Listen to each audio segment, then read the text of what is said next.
독일의 작은 항구 도시 브레머하펜시.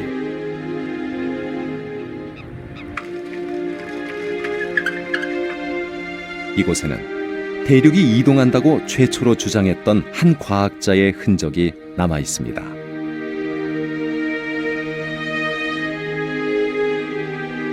그의 이름은 알프레드 베게너.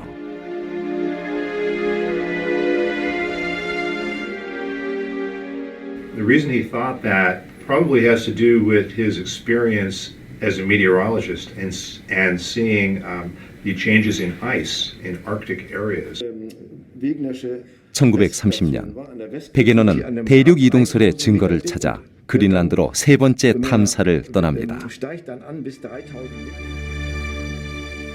기상학자였던 그는 북극의 대기 변화를 연구하던 중 대륙이 움직인다는 아이디어를 얻었습니다.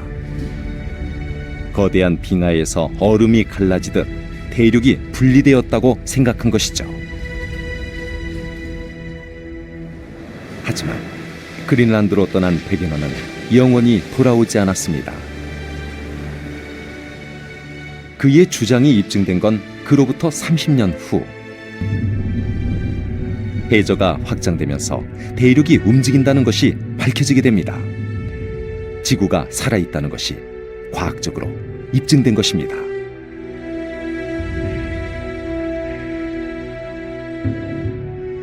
수십억 년 동안 감추어졌던 비밀. 이제 지구는 그 장엄한 탄생과 생명의 역사를 인류에게 드러내기 시작했습니다.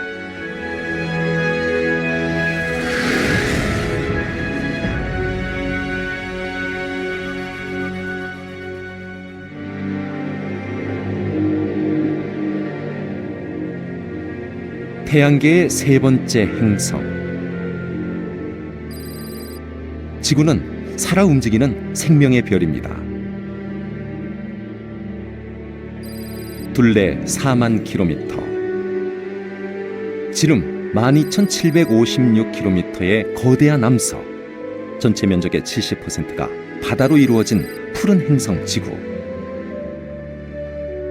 우리가 살고 있는 이 별은 언제 탄생했을까요?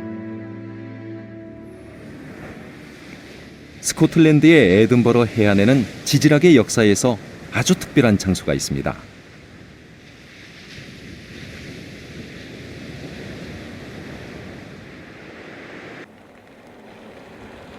저요?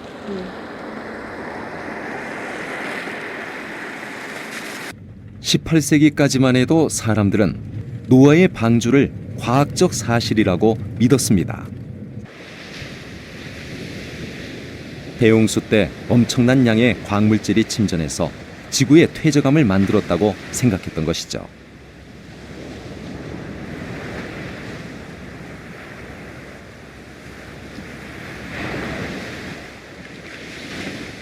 하지만 시카 포인트라 불리는 이곳의 작은 바위가 발견되면서 사람들의 생각이 바뀌었습니다. 지금 보이는 바위는 오래된 회색 지층이 지각 변동으로 치솟은 뒤 침식 작용으로 깎여나간 겁니다. 그 위에 다시 붉은 모래가 쌓이고 침식되면서 두 개의 지층이 서로 맞닿게 되었죠. 이것을 발견한 사람은 18세기 영국의 지질학자 제임스 허턴.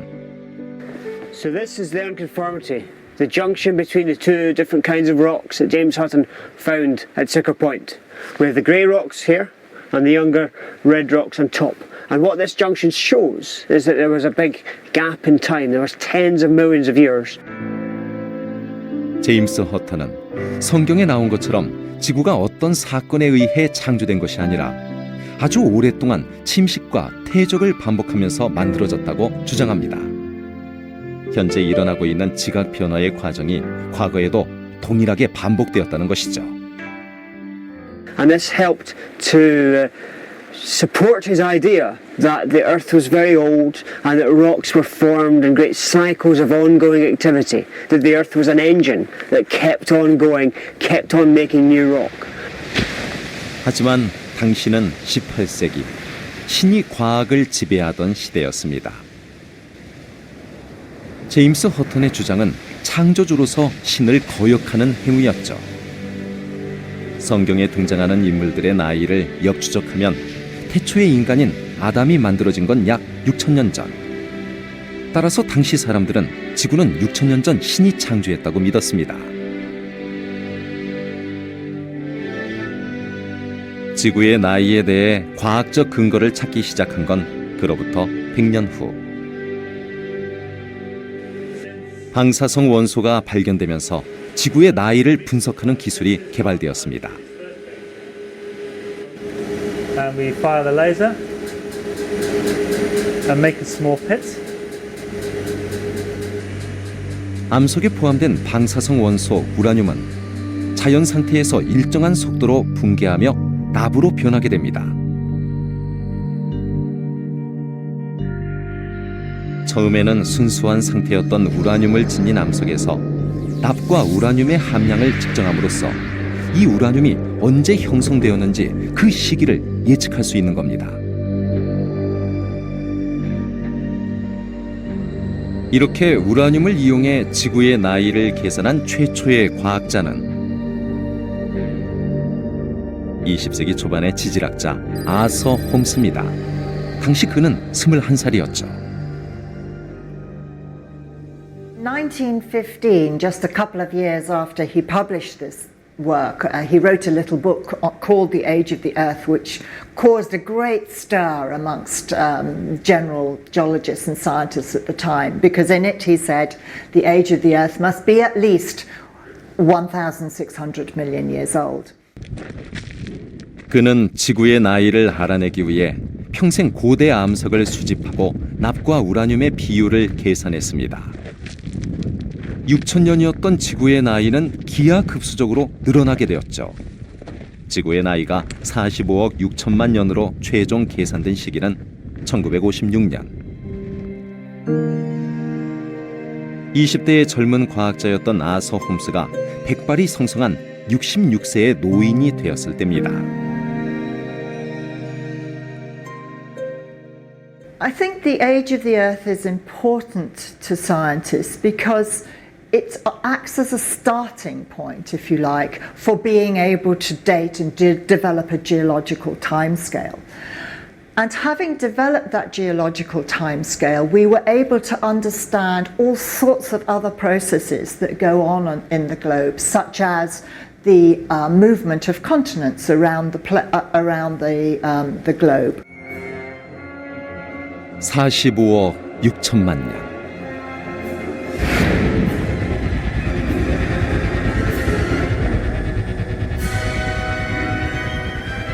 지구는 인간의 시계로는 가늠조차 어려운 긴 시간을 뜨겁게 살아 움직이며 생명의 역사를 만들어 온 겁니다.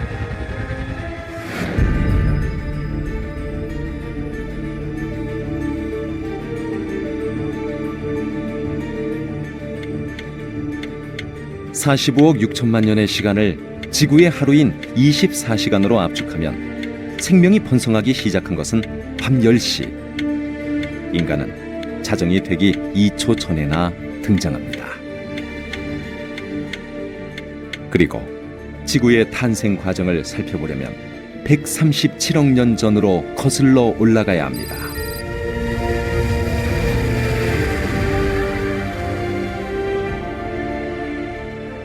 빅뱅 이후 다양한 형태의 은하를 생성하며 팽창하기 시작한 우주. 50억 년 전 거대한 성운이 회전하면서 태양계를 형성하고 바로 이때 우주의 먼지와 운석의 파편이 뭉쳐 지구가 탄생하게 됩니다. That was an unusual number of asteroids and comets which passed through the inner solar system and impacted the Earth as well as the other planets, which means that during that time there was a large number of very large catastrophes happening on the surface.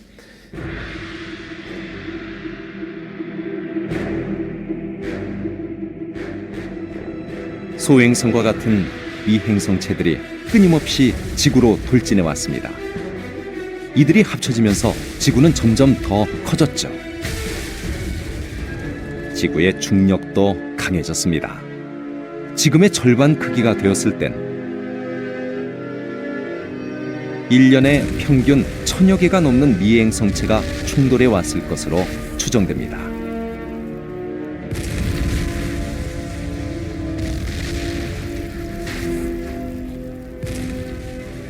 충돌과 함께 막대한 양의 열 에너지가 발생하면서 지구의 표면은 완전히 녹아버렸습니다. 그리고 수백만 년의 세월이 흐르면서 지구는 천천히 식기 시작했지요. 이때 불덩어리였던 지구의 표면이 굳어 지각이 만들어졌습니다.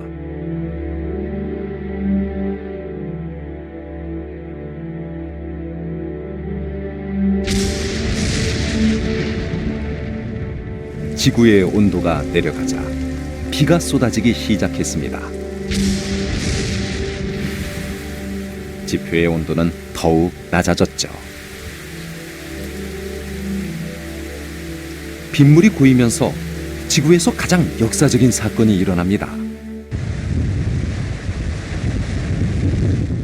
바다의 탄생.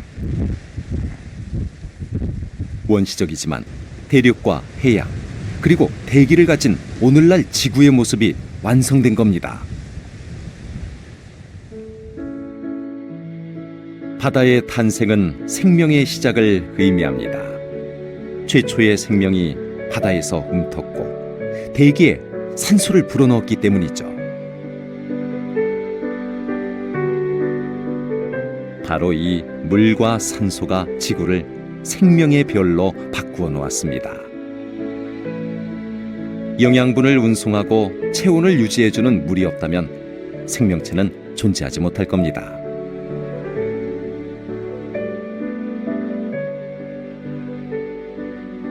지구에 생명의 근원인 물이 고이고 바다가 만들어진 건 기적과도 같았습니다.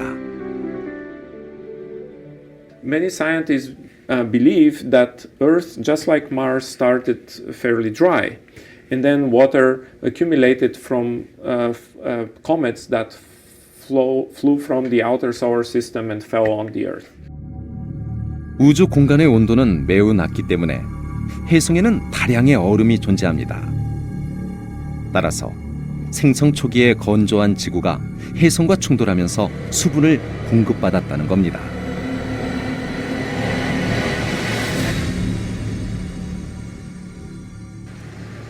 (2001년) 또 하나의 가설이 등장합니다. UCLA에서 지질학을 연구하는 마크 해리슨 교수는 지루코 남석에서 힌트를 얻었죠. 마그마가 굳어서 생성된 지루코는 지구 초창기의 흔적을 담고 있습니다.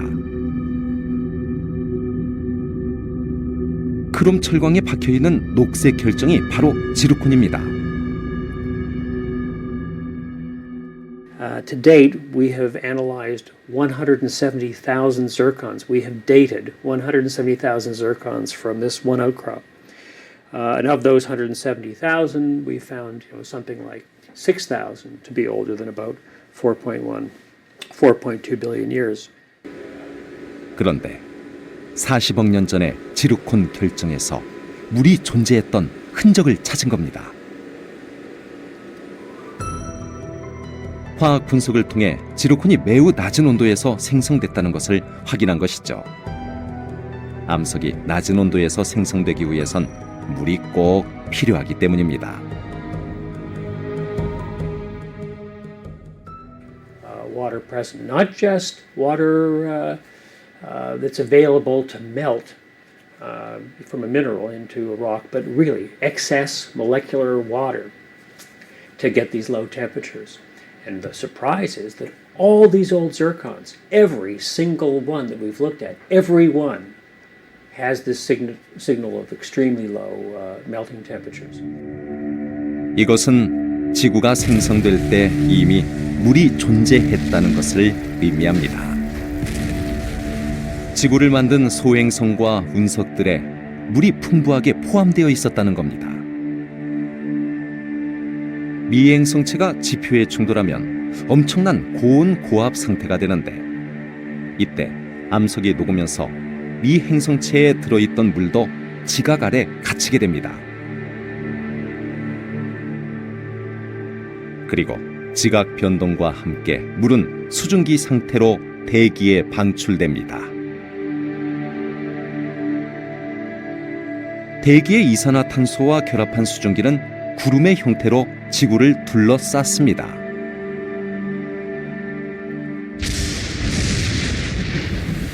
구름은 비가 되어 지구로 되돌아오게 되었죠. 생명의 근원인 바다는 이렇게 지구의 탄생과 순환 과정을 통해 만들어졌습니다.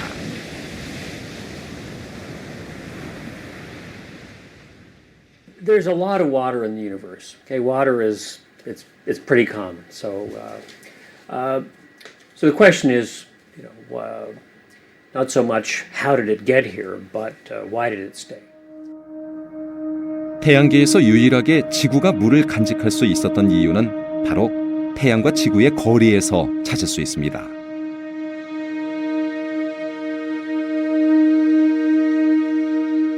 지구보다 태양에 조금 가까운 금성은 표면의 온도가 460도, 물은 모두 증발한 수증기 상태입니다.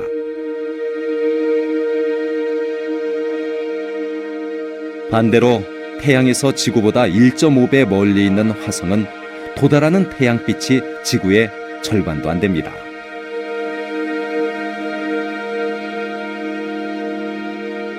물이 흘렀던 흔적은 발견됐지만 현재는 극지방의 얼음만 존재할 뿐 액체 상태의 물은 아직 확인되지 않고 있습니다.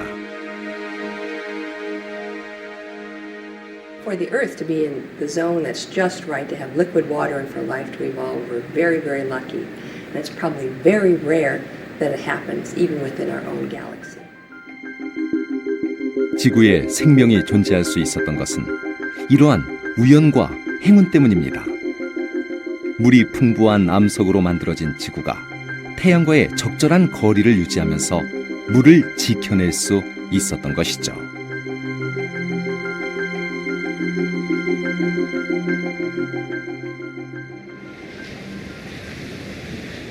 지구 생명체들에게 바다는 고향입니다. 최초의 생명이 바다에서 탄생했죠. 이들은 태양의 자외선을 피해 30억 년 이상을 바다에만 머물렀습니다. 생명체들이 육지에 상륙한 건 지구 대기에 산소가 공급된 이후입니다. 바다에서 탄생한 최초의 생명체들이 바로 지구에 산소를 불어넣은 주인공들이죠. There's a whole world of life in the total absence of oxygen gas. Oxygen gas is relatively late in the history of life, and we are completely dependent all the time on oxygen gas. 막 탄생한 초창기의 지구. 대기에 가득한 건 암모니아, 수소, 메테인과 같은 가스뿐. 산소는 아직 존재하지 않았습니다. 지금의 생명체들은 숨조차 쉴 수 없을 만큼 뜨겁고 척박했던 당시 35억 년 전 원시바다에서 최초의 생명, 단세포 박테리아가 탄생했습니다. 이들의 먹이는 바다에 가득했던 무기물. 하지만 생명이 번성하면서 생존 경쟁이 시작되었죠.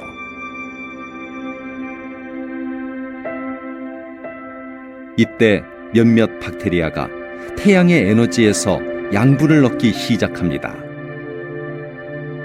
빛 에너지와 이산화탄소를 이용해 영양분을 만들고 대신 산소를 내뿜는 광합성을 하기 시작한 겁니다.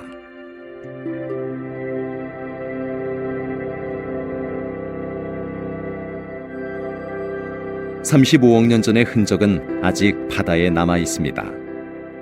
호주 서부의 해안에서 발견된 스트로마톨라이트. 광합성 작용을 하는 박테리아들이 층층이 쌓여 한 덩어리를 이룬 겁니다.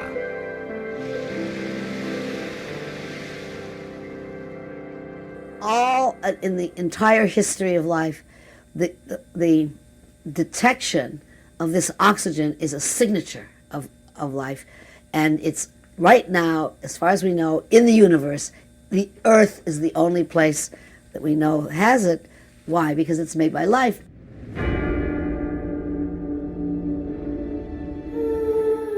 박테리아들이 광합성을 통해 만들어낸 산소는 지구에 많은 변화를 가져왔습니다. 단세포였던 원시 생명체들이 산소에 적응하기 위해 선택한 방법은 공생. 광합성을 하는 박테리아를 먹어 삼킨 다음 세포 기관으로 이용하기 시작한 겁니다. 단세포였던 원시 생명체들은 이를 계기로 다세포 생물로 진화하게 되었죠. 4억 4천여만 년 전, 대기의 산소 농도가 높아지면서 자외선을 차단하는 오존층이 생겨납니다. 생명체들이 드디어 육지에 진출하게 되었죠. 이렇게 물과 산소의 등장으로 지구는 생명이 번성하는 푸른 행성으로 진화한 것입니다.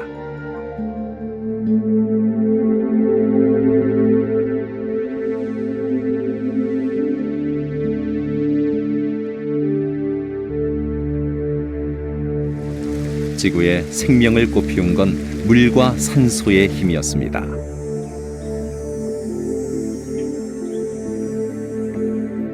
식물이 만든 산소를 이용해 동물은 에너지를 생산하고 이산화탄소를 배출합니다. 이산화탄소는 식물의 영양분이며 탄수화물은 동물의 먹이가 되죠.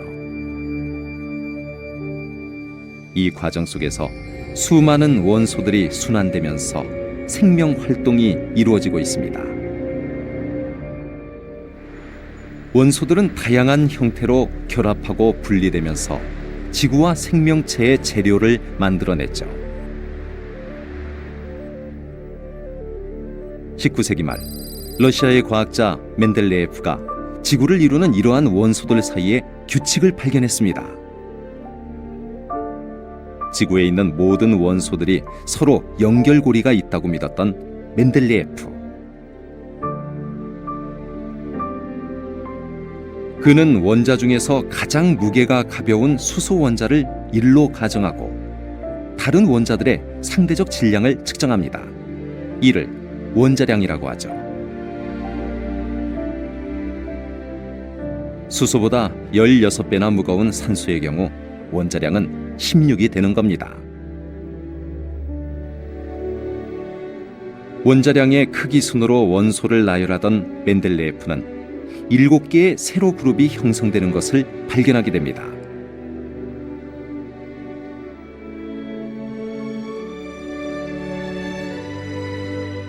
산소에 반응하는 원자의 비율이 주기적으로 반복되고 있던 겁니다. 바로 이것을 주기라고 합니다.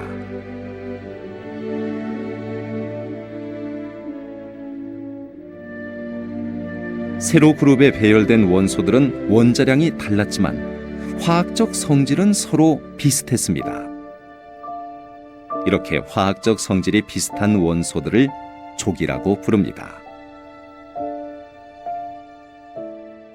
The atomic structure and the periodic table together makes the story complete.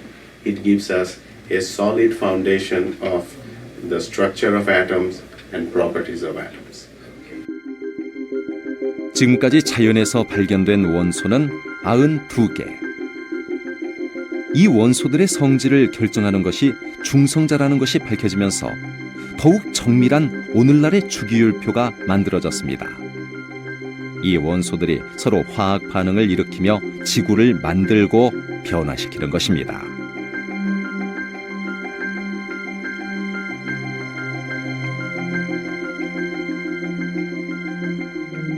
그렇다면 지구를 구성하는 원소는 어디에서 왔을까요?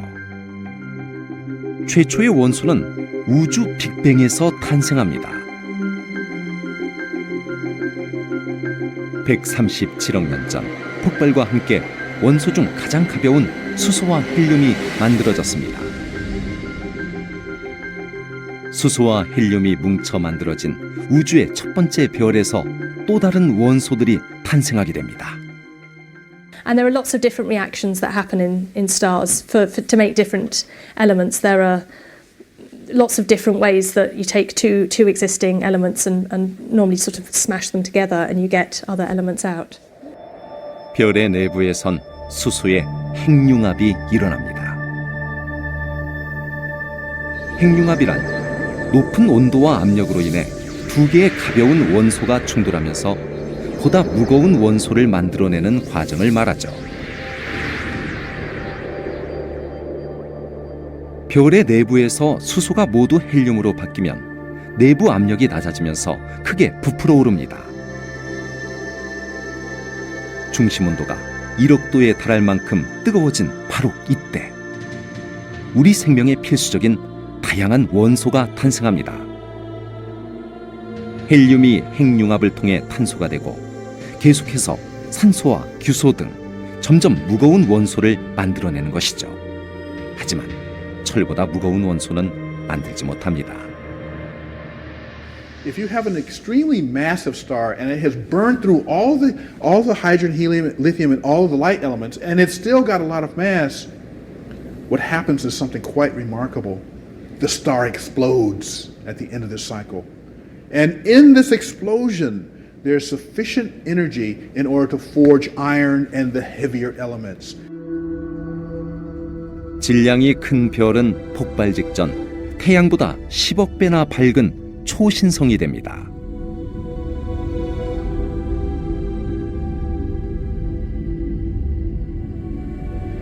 그리고 폭발하는 순간 수초 동안의 짧은 시간에 엄청난 에너지를 방출하며 철보다 무거운 원소들을 만들어냅니다.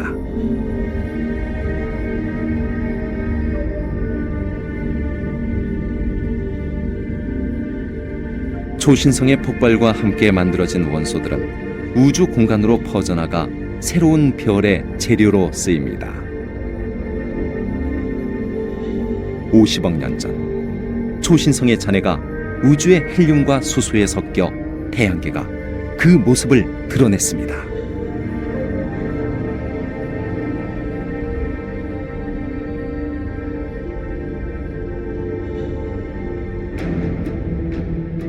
태양계의 형성과 함께 드디어 중력 작용으로 운석들이 뭉쳐서 지구가 탄생합니다.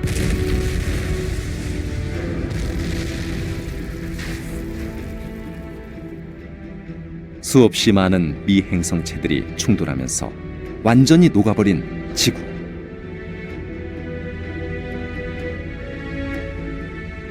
마그마가 바다를 이룰 만큼 뜨거워지면서 물질의 분리가 일어나기 시작합니다. 중력의 힘에 의해 철과 니켈처럼 무거운 원소는 지구 중심으로 가라앉았고 압력과 밀도가 높아지면서 핵을 형성하게 되었습니다. 산소나 규소같이 상대적으로 가벼운 원소들은 위로 떠올라 지각을 이루었죠. 지구가 탄생한 지 45억 6천만 년이 지났지만 지구의 내부는 아직도 뜨겁습니다.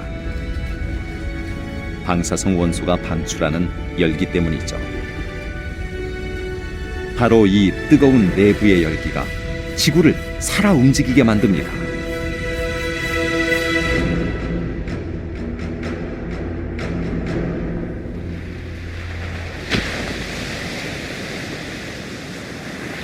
지구가 탄생하고 생명의 별로 거듭날 수 있었던 또 하나의 비밀은 지각의 움직임을 통해 밝혀집니다.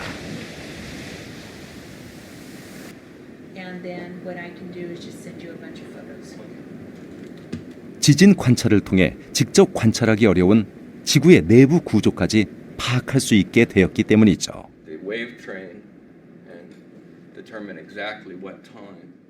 This is the epicenter for the earthquake, and this is in minutes. So we can see that for Southern California, we're about 12 minutes away for the P wave to get here. Now this is the primary wave. This is the first wave to reach us. 2011년 3월 일본의 후쿠시마에서 발생한 진도 9.0의 강진은 불과 10여 분 만에 전 세계에서 감지됐습니다.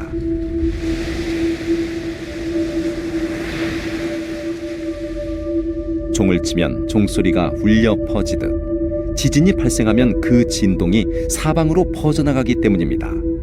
이러한 파동을 지진파라고 하죠. That sudden motion sets up waves that go out and travel out away from the source of the earthquake. And there, in a solid, there's actually two types of waves that go through the body of the material. One is the primary wave and the other is the secondary wave. 파동과 진동의 진행 방향이 같은 P파는 직선으로 움직이며 속도가 빠릅니다. 반면 파동과 진동의 진행 방향이 수직을 이루는 S파는 속도가 느리고 액체를 통과하지 못합니다. 이러한 지진파의 원리를 이용해 지구의 내부를 최초로 밝혀낸 과학자는 모로비치. 1909년 그는 P파의 속도가 급격히 빨라지는 구간이 있다는 걸 알게 되었습니다. 모로비치는 지구의 내부가 서로 다른 물질로 이루어져 있다고 생각했죠. 오늘날 지각과 멘틀의 경계면을 모로비치 불연속면이라 부릅니다. The outer core is liquid. We know that because the secondary waves won't pass through it. And it's considered to be mostly nickel and iron. And then inside of that, there's an inner core, which is also nickel and iron, but it's solid because the pressure of the weight of all the rest of the Earth has made it into a solid. 지진파를 통해 우리는 지각 아래 부분이 멘틀과 외핵, 내핵으로 이루어져 있다는 사실을 확인할 수 있었습니다. 그리고 지구의 가장 깊숙한 곳에 위치한 핵이 신비로운 힘을 지니고 있다는 것을 알게 됩니다. 바로 자기장입니다. 자기장은 지구에서 생명체들이 살아갈 수 있는 또 다른 조건을 만들죠. 자기장은 길잡이입니다. 철새들은 자기장을 이용해 길을 찾고 인류에게 항해 시대를 열어준 나침반도 지구 내부의 자기장을 이용한 것입니다. 17세기 영국의 윌리엄 길버트는 자기장을 처음 연구한 과학자입니다. 나침반을 관찰한 그는 지구 내부가 커다란 자석으로 이루어졌다고 생각했죠. 나침반의 바늘을 움직이는 힘이 지구 내부에 존재하는 자석에서 나온다는 겁니다. 하지만 지구 내부의 자기력은 자석이 아니라 전류에서 발생하는 전작입니다. 액체 상태인 지구의 외핵은 전기 저항이 적은 철과 니켈로 이루어져 있죠. 맞닿은 두 가지 금속의 온도가 다르면 대류 현상과 함께 전기가 발생하게 됩니다. 이 전류가 외핵의 대류 운동을 자기장으로 변환시키는 것입니다. 그런데 가장 놀라운 건 지구의 가장 깊숙한 곳에서 만들어진 자기장이 보이지 않는 막을 형성하며 지구를 감싸고 보호하고 있다는 겁니다. The Earth's magnetic field is a bubble around the Earth that protects and shields us from harmful solar radiation and plasma. The outer boundary of the Earth's magnetic field is a current. The current flows on that boundary that shields us from the sun's magnetic field. 태양은 핵분열을 통해 원자폭탄보다 1억 배나 강한 플라스마를 방출합니다. 태양의 플라스마가 지구에 도착하면 지구의 자기장이 태양의 반대 방향으로 늘어납니다. 플라스마도 자기장이 당기는 방향으로 흐르게 되죠. 그런데 고무줄처럼 당겨졌던 자기장이 제자리로 돌아가려는 성질에 의해 태양의 플라스마를 튕겨냅니다. 이것이 지구의 대기권까지 내려가고 자기장에 이끌려 북극과 남극으로 흩어집니다.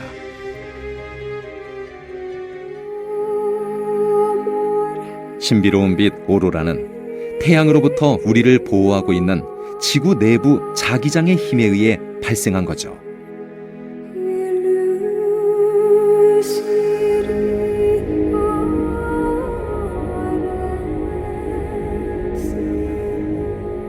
(45억 6천만 년) 전 탄생한 지구는 우주의 운석과 먼지가 뭉쳐 형성된 둘레 4만 킬로미터의 거대한 암석입니다. 그리고 물과 산소의 발생에 의해 생명이 꽃피는 태양의 세 번째 행성이 됩니다. 지구 역시 살아 움직이는 하나의 거대한 생명체였던 겁니다.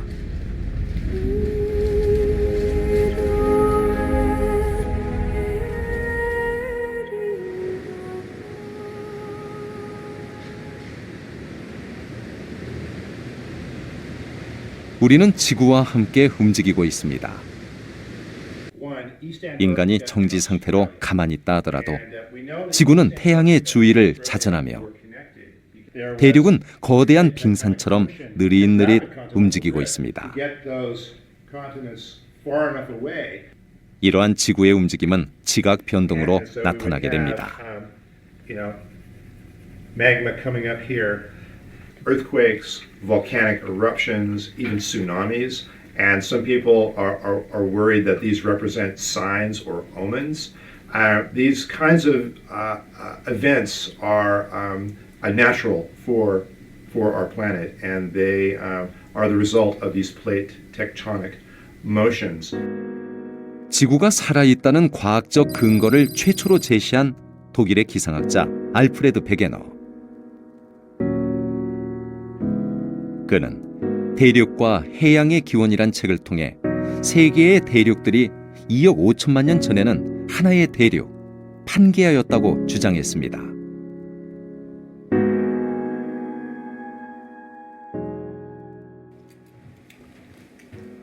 베게너가 근거로 내세운 것은 세계 지도입니다. beiden Kontinente jetzt zusammenschiebt, erkennt man sehr gut, dass sie ein großes Landgebilde. 아프리카 대륙의 서해안선과 남미 대륙의 동해안선이 일치하는 것을 보고 대륙이 이동한 흔적이라고 생각했던 겁니다.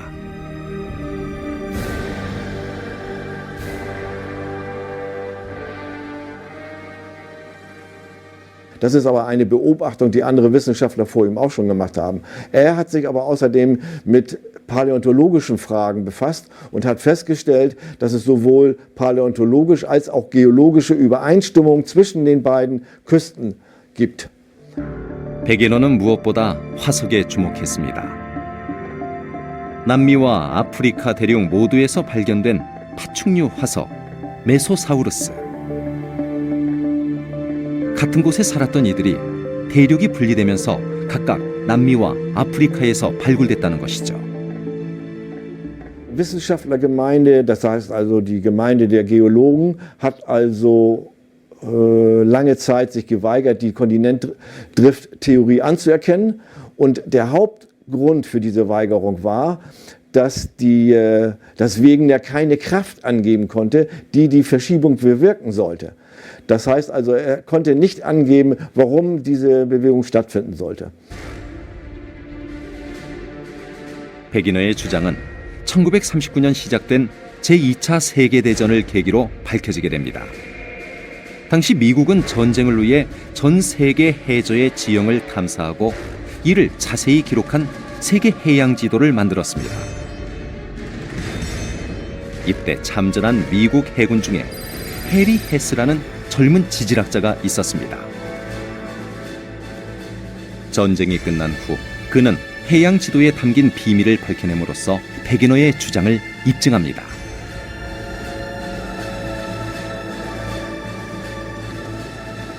오대양을 관통하는 거대한 해저 산맥을 발견한 겁니다.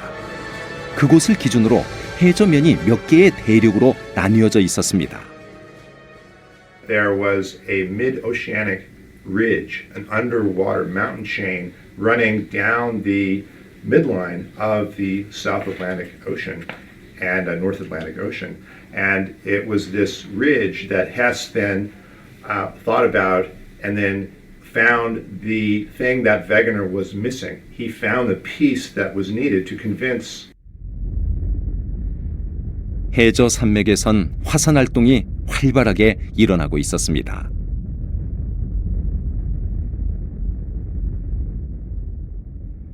해리 헤스는 마그마가 분출되면서 해저가 확장된다고 주장합니다.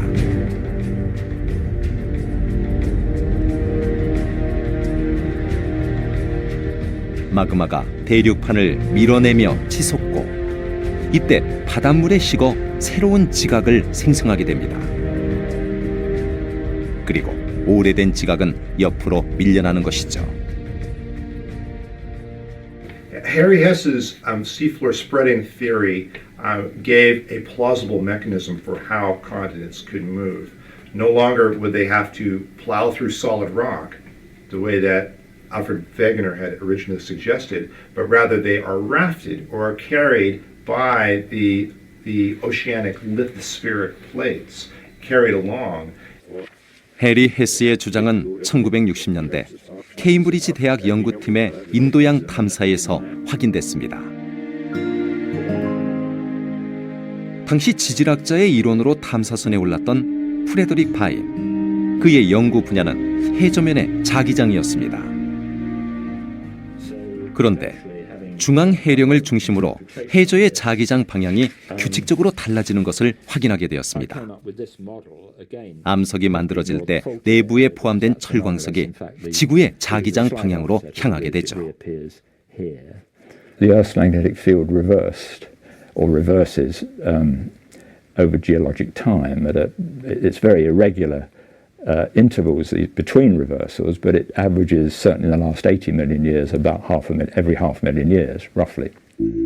해저가 확장되면서 새롭게 생성되는 해저 지각의 철광석들이 당시의 자기장 방향으로 배열되는 것입니다. 그런데 일정한 간격으로 자기장의 방향이 달라지고 있었던 겁니다.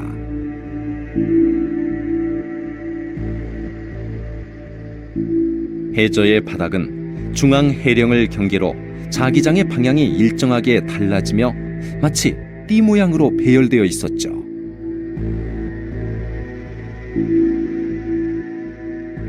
해저 지각에 나타난 자기장의 방향 변화는 대륙이 이동한다는 결정적인 증거였습니다.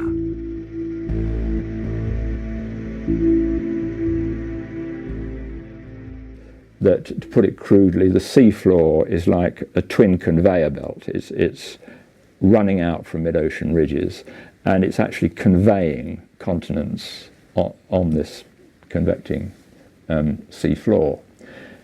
So it's an integral. Seafloor spreading goes with continental drift. They're inseparable. If you prove seafloor spreading, you effectively prove continental drift. 중앙 해령은 판들이 서로 교차하는 지역이었습니다. 지구는 끊임없이 움직이는 10여 개의 판으로 이루어져 있었던 겁니다. 대륙판을 움직이는 원동력은 지표면 깊숙한 곳에서 움직이는 멘틀, 지각 아래에서 생성된 열이 대류 현상으로 끊임없이 지각을 밀어내는 것이죠. 대륙판은 해양 지각이 확장하듯이 서로 멀어지기도 하지만 두 대륙판이 서로 충돌하면서 대륙판의 경계가 상승하기도 합니다. 세계의 높은 산맥 대부분이 이렇게 판의 충돌로 만들어졌습니다. It is heat from the Earth's interior that causes the plates to move. The heat builds up inside of the Earth, and then it has to be released. And some of the work that it does on the way to the surface is to move parts of the Earth around, and this includes the motion of the plates. 대륙이 움직이는 원리를 찾아 그린란드로 떠났던 베게너. 이제 그의 대륙 이동설은 지각의 변동을 설명하는 대표적 이론이 되었습니다. 베게너의 생각처럼 지구는 살아있었고 지구 내부에 간직한 뜨거운 열기가 지구를 움직이는 힘이었던 겁니다. 45억 6천만 년 전, 불덩어리로 태어난 지구에는 수많은 변화가 일어났습니다. 물길에 휩싸이는가 하면 바다에서 탄생한 생명체가 산소를 내뿜으며 지구를 푸른 생명의 별로 바꿔놓았죠. 그리고 태어난 이후 지금까지 잠시도 쉬지 않고 우리의 별 지구는 살아 움직이고 있었던 겁니다. 태양계에서 유일한 생명의 보금자리 지구. 우주의 먼지와 운석에서 탄생한 지구에서 이처럼 수많은 생명이 번성하고 살아갈 수 있었던 것은 최고의 행운이자 축복입니다. 그렇다면 지구의 주인이자 우주 최고의 선물인 생명체는 어떻게 탄생하고 진화해 온 걸까요?